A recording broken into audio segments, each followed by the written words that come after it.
I've really been enjoying using my TV to take these pics. I'm still learning, but I have a few tips to share on how to use a digital background.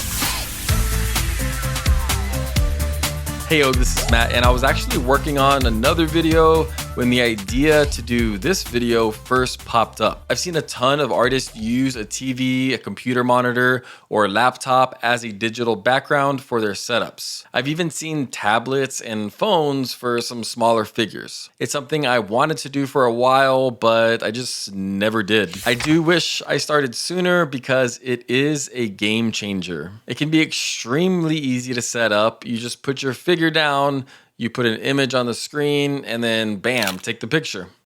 But the trick is making it believable.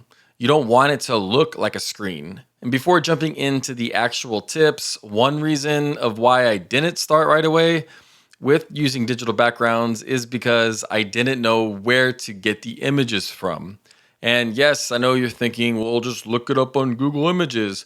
Obviously, I thought of that, but I wasn't sure if it was right to use those because not all images are free to use. The same thing with using copyrighted music. I might be overthinking this here and everyone can do whatever they want, but if I Google epic sunset and I see these cool photos, it would be easy just to make it full screen and it's done. But that picture is someone else's photo and they might have posted it on Instagram or their website. That's their art piece. And who am I to take their beautiful shot and just use it as my own? Once again, is this a law? I'm actually not too sure when it comes to digital backgrounds, but I don't plan on doing it. I wouldn't do it.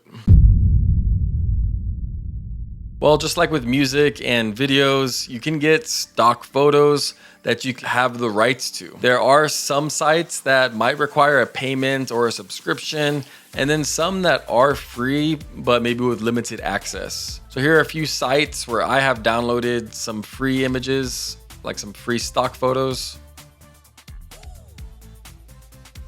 Other images you can use are photos that you've taken, and just keep in mind that these don't have to be the best quality because it's going to be used as the background. You might even end up blurring it depending on, the distance of your subject in photo and camera. So maybe you're on a trip in the mountains and you don't have a camera and you just have your phone, but you see like an epic mountain landscape. Boom, take a picture. You can use that as a background later.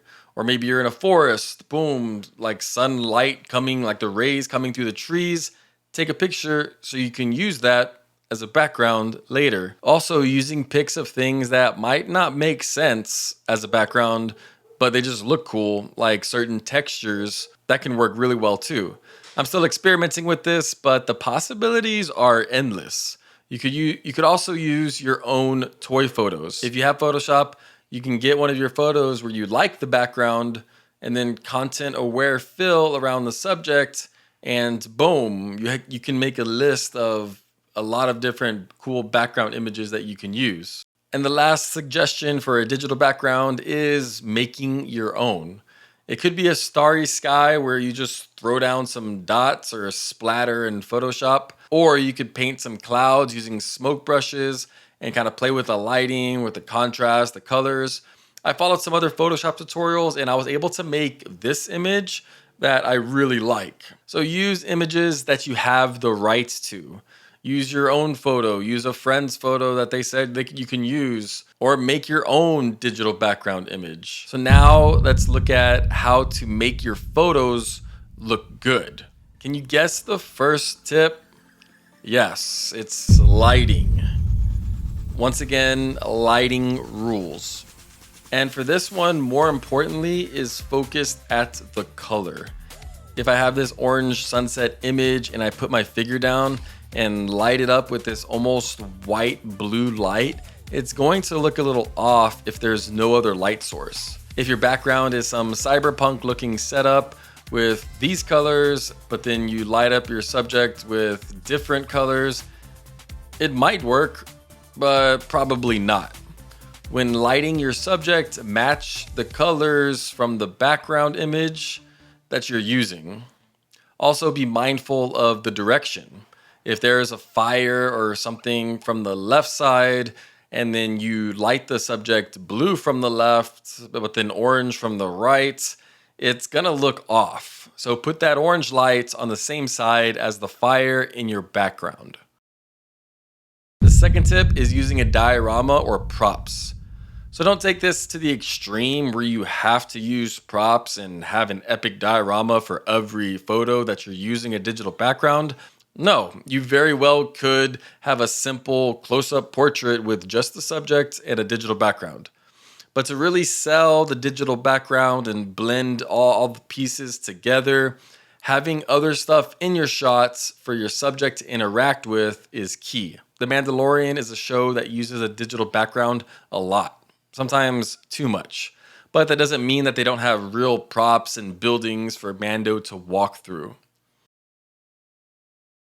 Also, making sure the diorama and props match the background.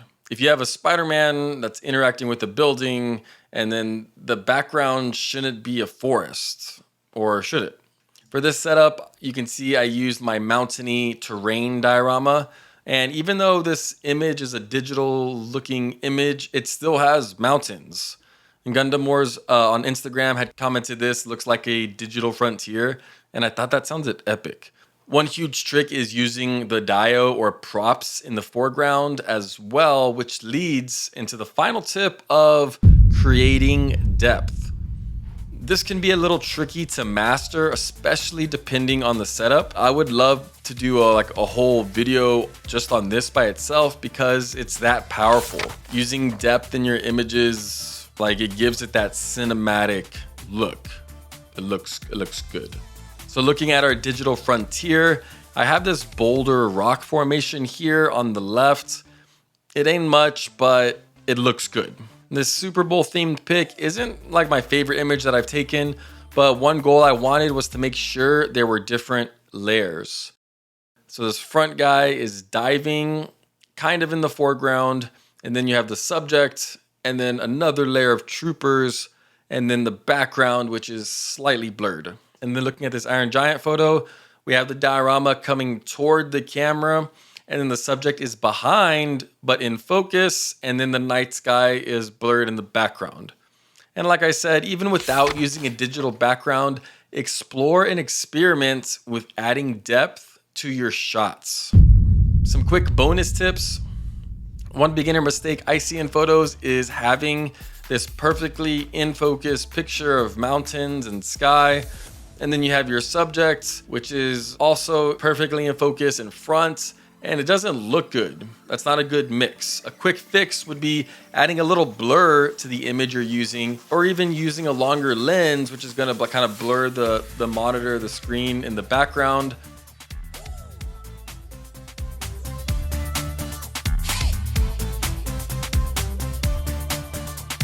And that's gonna be the beginning of showing depth.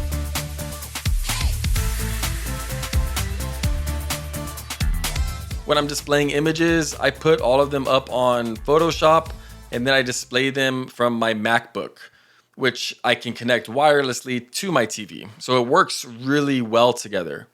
If I do need to blur the image or darken or zoom in, I can easily do all of that on Photoshop as it's connected to the TV, and then I can see it on my camera as well in real time. You don't have to use Photoshop to display the backgrounds, but in my opinion, it's the best way to do it. The last tip is to hide the lights, which can be tricky because you're using a reflective screen and they can appear pretty easily. And you don't want that unless you're trying to light and show as a moon or sun or something in the background.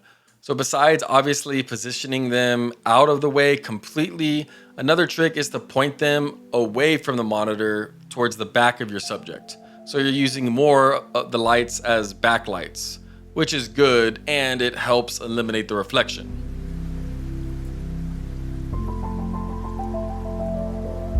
Also, using something to block the light can be very effective. In these setups, I used Cinefoil to not only focus the light, but also to hide it from being reflected on the screen. And lastly, you can hide the light's reflection behind props or the subject. Maybe you really need the light close or in front of the subject. Well, you can position it to where the reflection is right in front of the subject, and so nothing is going to come through on the screen behind. Another tool I've experimented with, because I think I saw someone recommend it for shooting digital screens, is a polarizing filter. I have this one that I use for filming or for taking photos outside sometimes, and it mainly acts as a sunglasses for your lens. I think this might depend on the screen or monitor you're using, but it can help eliminate some of those like unwanted blur lines or potential glare. My TV is newer and I haven't noticed much of a difference with or without, but if you're having issues, like, it could be something worth trying out. If you haven't tried using a monitor or a TV yet as a background, definitely give it a try. This is your sign. Create and inspire.